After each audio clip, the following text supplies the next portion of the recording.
Good day, everyone, especially to our professor, Dr. Grace T. Flores.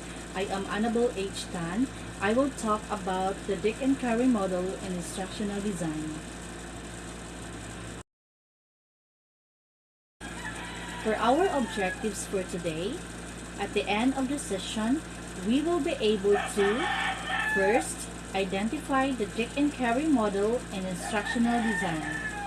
Second, explain the steps in systematic design.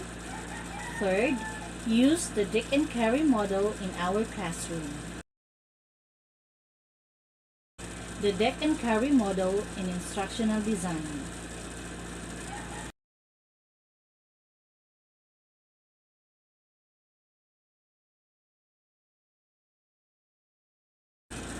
What is instructional design? It is a systematic approach in creating appropriate instruction.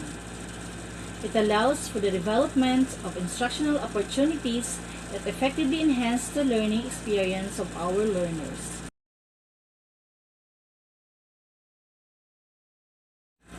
The Dick and Carry model of instructional design was originally introduced as a systematic approach model in 1978. The model addresses instruction as entire system, focusing on the interrelationship between context, content, learning, and instruction.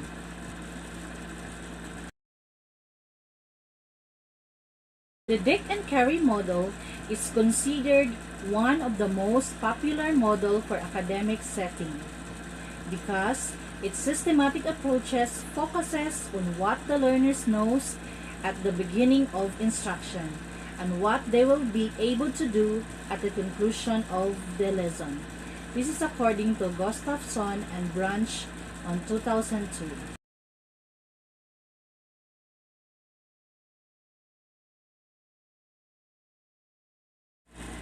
First is goal.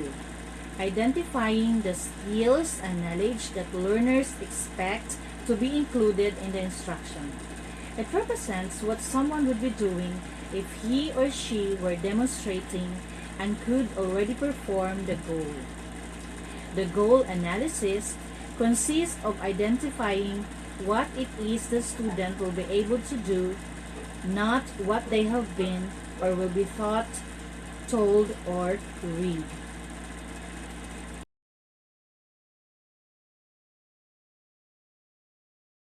Second, analysis of the learners. This is an analysis of what the learners expect to learn, the skills, knowledge, application that is desired. The entry level of learners in terms of their existing knowledge and skills and what's instructions needed to bring the learners to mastery at the level desired. Develop needs.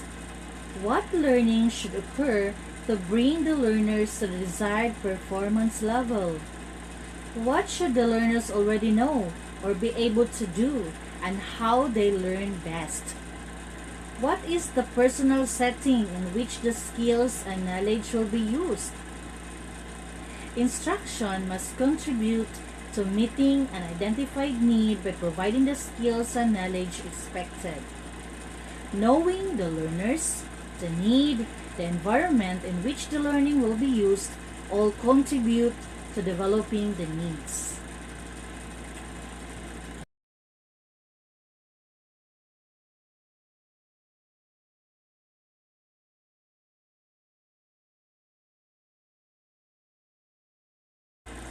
Fourth, create objectives. Learning objectives are based on the learner needs that have been established. Objectives serve as a guide both to planning instruction and for the learner to know what learning to expect. Learning objectives are stated in terms of active verbs and should indicate what the learner will be able to do as a result of learning experience.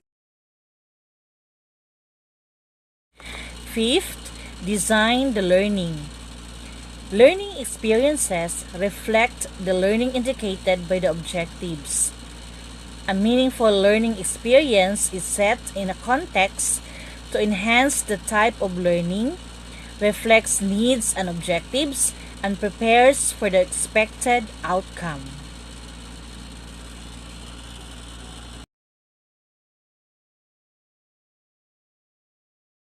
Remember that an expository or informal part of the learning process should also provide learners with an opportunity to practice or apply what they have learned. In this way, they will remember the information, gain skill, and transfer the learning into their own context of practice. Always consider the best delivery approach and how practice can be undertaken to best effect.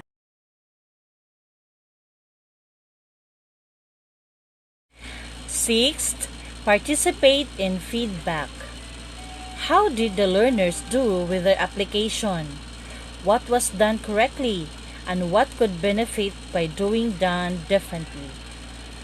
What did the learners think was helpful in the learning experience? What changes might be made? Seventh, evaluate the learning experience. So the teacher will now evaluate the learning process. How well did it go? Did the learner accomplish the learning? What was there and your reaction? 8. Assess the learners. Test, observe, check, feedback what was learned. What questions, problems arose? How do you know they learned? So the teacher will give assessment to measure the learner's progress. 9th, redesign. All learning experiences deserve redesigning. There are always changes, additions, removals. The best time to consider redesign is immediately after the learning experience or after the discussion, when it is fresh in your mind and the learner's experience. List changes needed or make them right away. Now let's come to classroom applications. These stages present a model of instructional design to teach math standard to a class of grade 1 learners. Objective: count, reads, and write numbers 11 to 50. Stage 1. Establish instructional goals. So our goal is to count, read, and write numbers 11 to 50.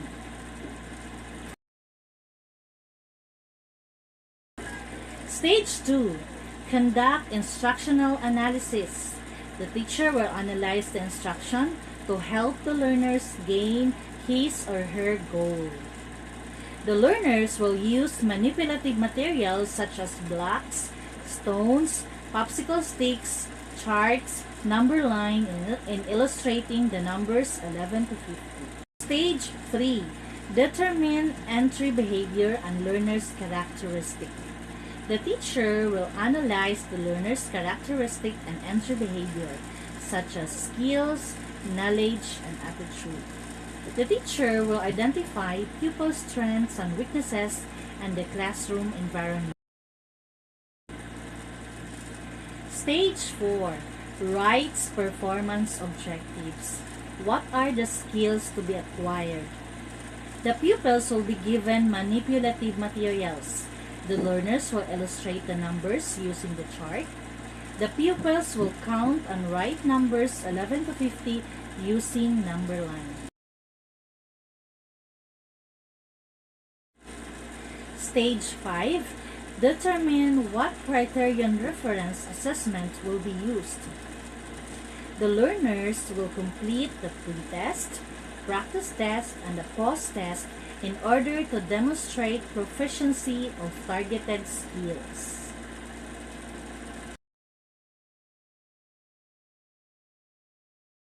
Stage 6. Plan instructional strategies. Identify strategies that will allow learners to make meaningful connections between the concepts learned in the class and in the real-life situation. The teacher will give demonstrated activities that apply counting numbers that can also be applied in their daily activities at home. Stage 7. Identify instructional materials. Original material should be created in line with the content being taught, the availability of existing materials, and the other resources available. Using appropriate and concrete materials in the discussion, such as charts, counters, blocks, and other materials, and number lines. Stage 8. Formative and summative evaluation will be conducted. This evaluation will give insights into how the instructions can be improved. Stage 9. Redesign. The result of the evaluation will be used to help the teacher revise the instruction.